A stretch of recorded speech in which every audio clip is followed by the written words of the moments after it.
Coming up on Q30 News, Hamden police broke up a riot at the Mount Carmel campus after the men's hockey team lost the NCAA championship game. And find out why public safety is warning all students to be more alert on and off campus. These stories plus, we have a recap of the spring concert featuring rapper B.O.B. Was it a success or a flop? The news starts now. Live from the campus of Quinnipiac University, this is the Q30 News Nightcast, only on Q30 Television. Good evening, Quinnipiac, and welcome to the Q30 Nightcast. I'm Kristen Campetta. And I'm Nick Frias. The nation was shocked on Monday when 2 bombs went off at the Boston Marathon. According to police, 180 spectators and runners were wounded. They also say an 8-year-old boy and a 26-year-old woman were killed. Pictures and videos flooded the internet with circling stories of lost limbs and chaos. Investigators say the bombs were hidden in pressure cookers in black duffel bags. Authorities are in the process of finding suspects and a motive. Quinnipiac students reacted to the tragedy. No, I was just literally just terrified and just disgusted at the situation because something as simple as a marathon is not even safe for people to run now. It's something just so simple. It's for charity, and we can't even be safe doing something like that. It's scary. There was movie theaters and there was elementary schools, and now we have to worry about marathons, and it's just where are we safe now? It's just kind of scary. It was really nerve-wracking because I didn't really understand. I hadn't had all the information yet, and I kind of came into this mass of people in the School of Comm Center just surrounding the big screen and kind of in awe of what was happening. After the bombing on Monday, I was in class. A professor kind of didn't know what was going on. Everybody was talking during class. No one was paying attention to the professor. He was kind of everybody quiet down, No one understood what was going on. And honestly, it hit hard to a lot of people. I was terrified because I knew this kid from high school since 9th grade, and I ran over to his Facebook to see if maybe he posted a status or something, and he did post this. He was I'm okay. I just want everyone to let you know. It blew up. Everyone was freaking out about him and everything. It was just such a big relief. It was terrified, but I'm glad he's okay. They're shocked. A lot of people's families were there. They were either running, they either were behind the group, or they were in front of the group. So it's just madness. The world. It's a tough world outside. And 5 Quinnipiac students were arrested Saturday night after the school's hockey team lost to Yale in a national championship game. Students were arrested for disorderly conduct, which included tearing down light posts and smashing windows. Even after the arrests, Hamden Police Chief Tom Wydra said, quote, "The night was more or less peaceful. The magnitude of the night was said to be more like a college's spring weekend rather than an actual riot." Hamden police are warning QU students to be careful after a burglary and sexual assault took place near the York Hill and Mount Carmel campuses over the weekend. Students living on and off campus are advised to report any suspicious activity to Hamden Police or Quinnipiac's Department of Public Safety. An Emmy Award-winning broadcaster took a visit to Quinnipiac University earlier in the week.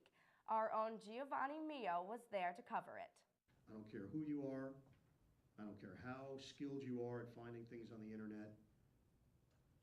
The biggest separator in this business is talking to the participants. That's always going to be the big difference. So what did you think of the school?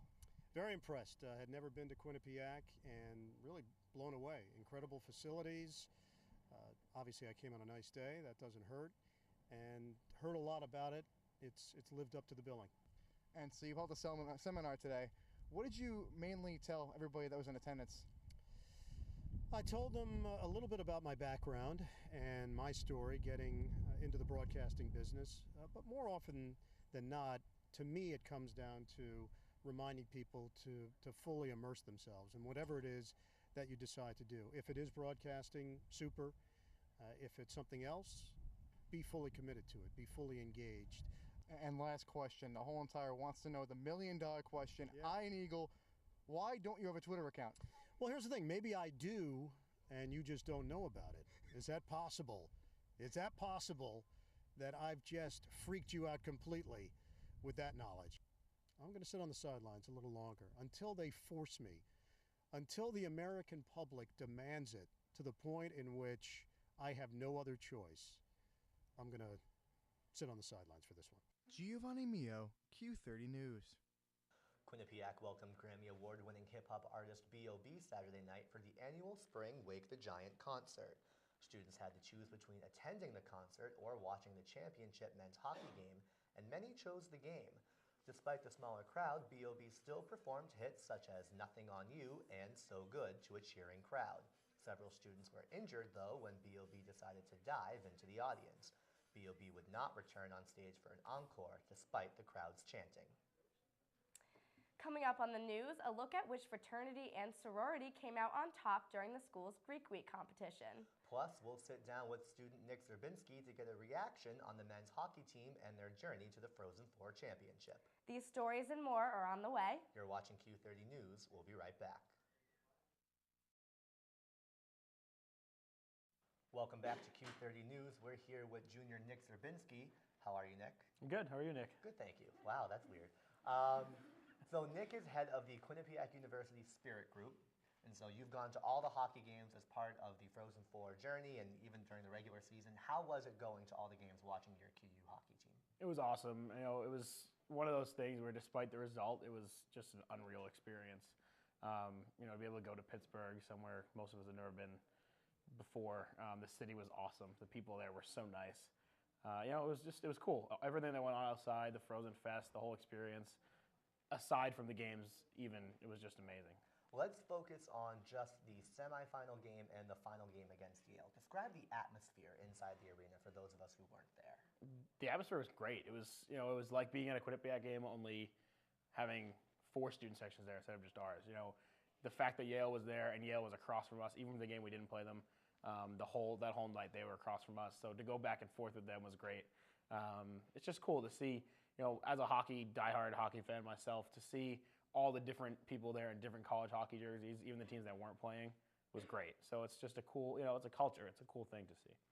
Now, when you were at the games, and let's talk just after the Yale game, we know that Bobcats did not go home with the result that they wanted, but how did the Yale fans react to their victory and our loss? Well, you know, they're fans. We can look at it and say they're Yale fans and they were, you know, they were jerks and they yelled and screamed, but if we had won, you know, we would have been chanting at Yale. We would have done the same thing. So when you look at it right when it happens, you would say, well, how can they do that? They're such jerks. But, you know, when you think about it and you look at it in retrospect, you know, people complain that they were chanting overrated about us when we lost. If it was the other way around, we would have done the same thing. So, you know, they're hockey fans. Naturally. And what does that do for Quinnipiac, the school, now that we've had our team go to the national championship and come so close to winning? Like, what does that do for our community? It's huge. I mean, the women's basketball team started it and getting to the NCAA tournament. The men's hockey team, you know, finished it this year, getting all the way to the championship game. And people make a joke out of it and make signs that say, you know, Quinnipiac, now you know, and, you know, no one knows who. But realistically, you know, that's real. People do know now. People know what the school is about. People coming up to us in the streets of Pittsburgh starting "Let's Go Bobcats" chants. If you told me a month ago that was going to happen, I would have laughed in your face. You know, it's awesome. So the athletics, the school, everything in general, it's just, and I mean, even the city of Hamden, it's great. So now, what does the future have in store for just the Quinnipiac men's hockey team? Can they do a repeat performance next year, do you think? I mean, it's tough. There's 2 teams out of the 50-plus in the country that go to the NCAA championship game, obviously. So it's tough to say, yeah, they'll definitely repeat. But the thing is, you know, you lose a lot of seniors. You lose Hartzell. You have the Joneses. You have Pekka. You have a lot of guys coming back. You have a great recruiting class. It's going to be, you know, just like any other school. Yale will have the same thing. UMass Lowell will have the same thing. So can they get there? Yes. Will they get there? That's why they play the games. Regardless of the season, what happens next year, we all know that we're going to be proud of our Bobcats. We want to thank Nick for stopping by. And at the very least, at least other fans now know how to pronounce the name, Quinnipiac. Kristen, back to you at the desk. Thanks, Nick. QU Greeks showed everyone what they are made of last week during Greek Week. Throughout the week, members of Greek organizations competed in games such as trivia, penny wars, Greek Olympics, and the Greek God and Goddess competition. The week came to a close at the TD Bank Sports Center on Friday night with lip sync. Each sorority and fraternity performed a skit with music, dancing, and of course, lip syncing. Pi Beta Phi took home the gold as the winners of Greek Week, with Alpha Delta Pi finishing in second and Sigma Phi Epsilon in third. And earlier this month, Governor Malloy signed a new gun restriction for the state of Connecticut. Q30's Marcus Haroon tells us how these new restrictions affect one local gun store. Arnie Wilhite has a lot of inventory that he doesn't know what to do with. He has been selling semi-automatic rifles for years at his store, Connecticut Sporting Arms, in North Branford. This is one of the guns they're trying to get rid of. But now it's illegal to sell this gun in Connecticut. AR-15 style rifle. This gun, too. Same magazine, same caliber as the AR-15. And this one. Similar looking rifle. This is a .22 caliber. The new gun laws went into effect immediately after the governor signed the bill around noon last Thursday. The bill also bans large capacity magazines with more than 10 rounds of ammunition and guns that use them. That would rule out half of the guns here and I'd be out of business. Many of the new laws come as a result of suggestions from the Sandy Hook Advisory Commission. Commission Chairman Mayor Scott Jackson of Hamden says he's heard a lot of criticism on the new gun regulations. You know, I get 100 emails, talking about my work on the quote-unquote gun panel. It's not a gun panel. Guns happen to be an issue that people care deeply about. The commission hopes new mandatory background checks and the ban on these weapons will prevent mass shootings in the future. But Wilhite says there's no need for new gun laws. I think the regulations we have right now can be quite strict if applied properly. The commission will continue to work on its next topic, mental health, at its April 12th meeting. Marcus Haroon, Q30 News. Coming up after the break, get ready for the red carpet this weekend. A fashion show is coming to QU. And why a man from China is using an iPhone made of diamonds. Plus, our own Maddie Holloway has the world news. Keep it tuned to Q30. We'll be right back.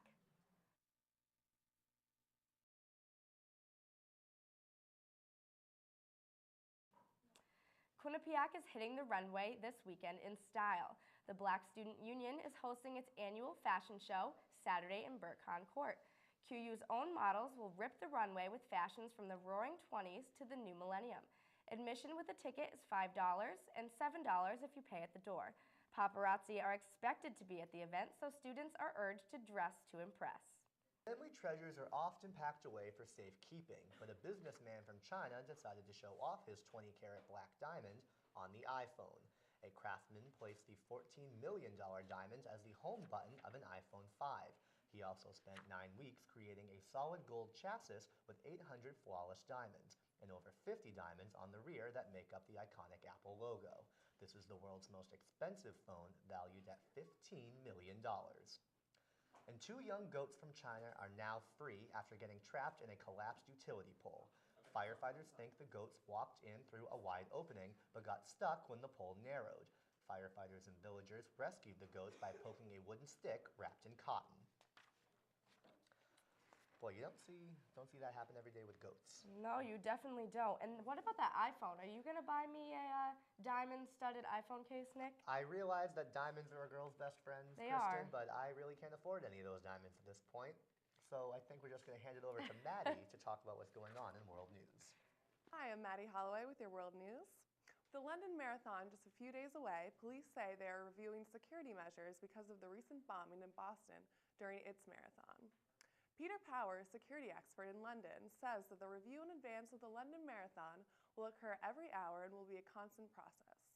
Powers says that since London is filmed by 10,000 closed-circuit television cameras that feed back information constantly, they are almost prepared for a terrorist attack. Powers said that in previous years, the London Marathon was held at a time when terrorism was worse than it is now. He says that he hates to say that London is ready for a terrorist attack, but they are. And the body of Margaret Thatcher, Britain's first woman prime minister, was brought to the Parliament's chapel of St. Mary Undercroft Tuesday. Lawmakers were allowed to say goodbye to the Iron Lady, and a short private service was held for close friends and family to pay their respects. More than 2,000 people were invited to Thatcher's funeral today. Members of the military lined the route of the cortege through central London. Thatcher was Britain's prime minister for 11 years, from 1979 to 1990. She died last week at the age of 87. And in Venezuela, disagreements over the presidential election are causing injuries and even deaths. The country is split down the middle, those for Nicolas Maduro and those against him. 7 people have died since Sunday night due to the anger and violence of those protesting Maduro's election as president. Protesters are demanding a vote recount and are mad at the government for not doing so. Nicolas Maduro narrowly beat his opposing candidate, Henrique Capriles. And back to the front desk. Thank you, Maddie. So, Nick, did you get to enjoy the sunny weather today? Yes, fortunately I was able to go out on the quad for a couple of hours and just sit out with a few Nice. friends, enjoy the sun. How about yourself?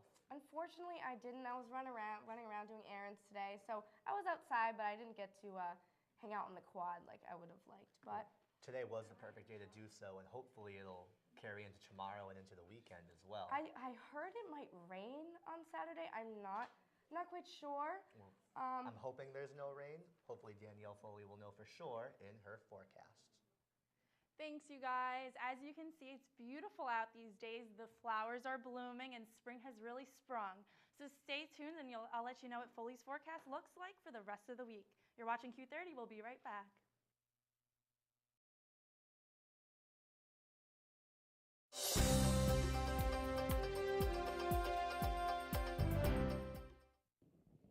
Hello and welcome back to Q30.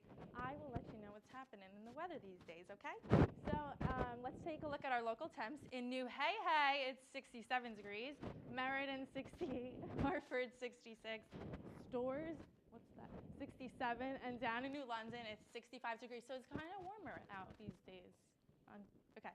So national temps, warm temperatures across the country. 69 in New York City.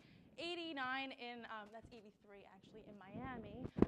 And over here in California, they're in the 60s as well. So let's move on over to our radar. So there's not much happening right now, but we are going to see a shower rainstorm on Friday. So be prepared for that, Bobcats. But don't worry about anything for now. And tonight, it's 43 and partly cloudy. Winds are at 6 miles per hour. And tomorrow, it's going to be great out. Just so great. 58 degrees. Look at that. And our 7-day forecast. So 51 tomorrow is low. 68 with chance of rain on Friday. Saturday, partly cloudy for our media banquet. On Sunday, it's going to be nice and sunny, so get out there and have a great Sunday fun day. Monday, same thing, and then the clouds will roll back in on Tuesday and Wednesday. Thank you so much. Back to Kristen and Nick. Thank you, Danielle. Always an exciting forecast. I'm really hoping, though, that rain does not hit us on Friday. I know, me too. That would really ruin the weekend. Yeah, but we need this good weather to keep going for as long as possible. Mhm. But up next, we do have entertainment, and it wouldn't be entertainment if Justin Bieber was not in the news. I know. I feel as though he's always in the news for something, either good, bad, just random. He got a new tattoo. He made a comment or threw out his tissue. All the believers around the world really can't get enough of this guy, and I really don't see what the hype is. I don't really either. And I know the MTV Movie Awards just happened a couple days ago. I actually didn't get to catch it myself. Did you? Nope, neither did I, unfortunately. So I hope we get to figure out something that maybe happened during that award show. So we're going to head over to Julia and Chelsea now, and hopefully they can tell us a little bit more.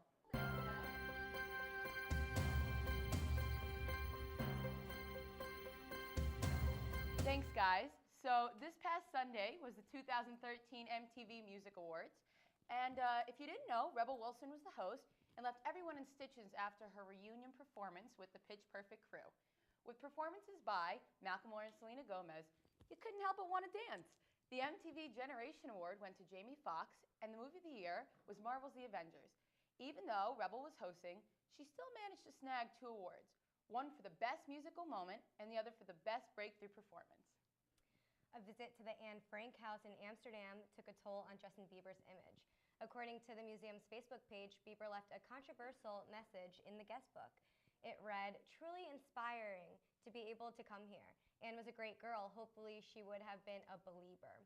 Since this is what obsessed fans call the singer, does that mean he meant it in an overconfident way? One critic on the Facebook page said he completely missed the lesson of Anne Frank's story.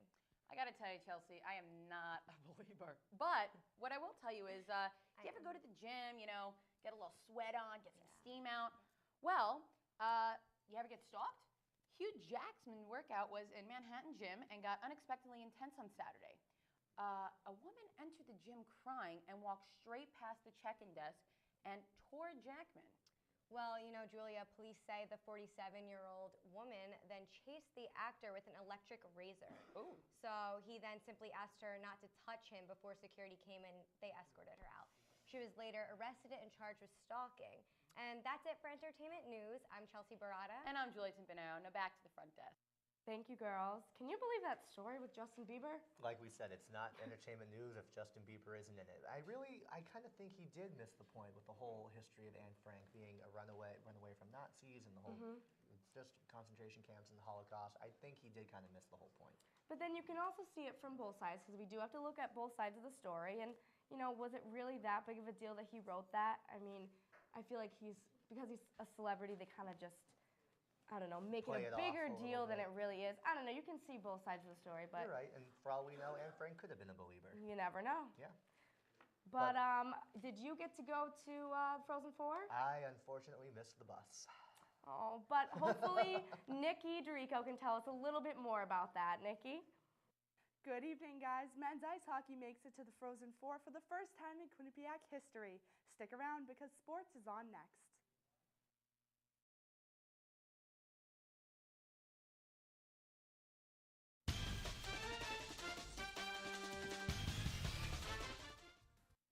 Good evening, Quinnipiac. The university is showing Bobcat pride more than ever during the changing of seasons.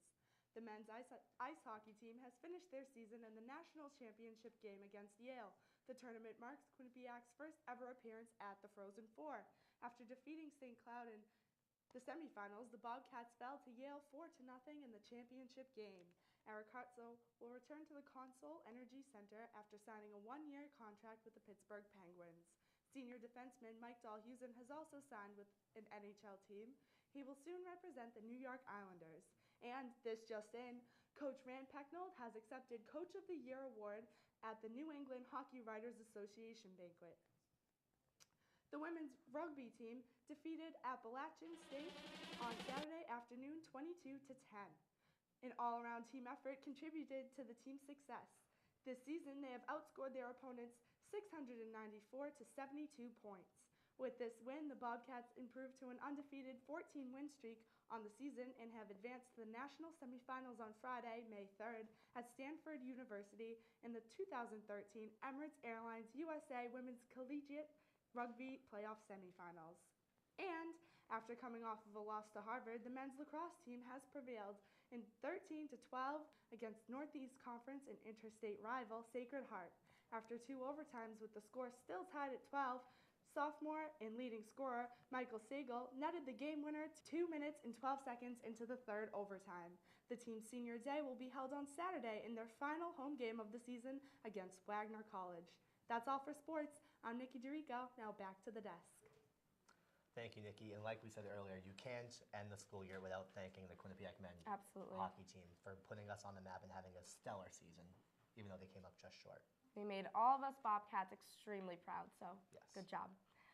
That'll do it for Q30 News tonight. And before we end, I just want to say that this is Nick and Danielle's last show. So let's give them a round of applause. They have been extremely dedicated members of Q30. We are going to miss you guys so much, but we know that you're going to be successful in whatever they do in the future. So thank you so much, Nick and Danielle, for being so dedicated to Q30. We're going to miss you a lot. Thank you. Thank you, Kristen. Thank you, crew. But if you would like to get involved in Q30 News, please visit our website at www.q30.org and visit our Facebook and Twitter pages. Thank you for tuning in, and we'll see you next time with the latest in local and Quinnipiac news. Good night.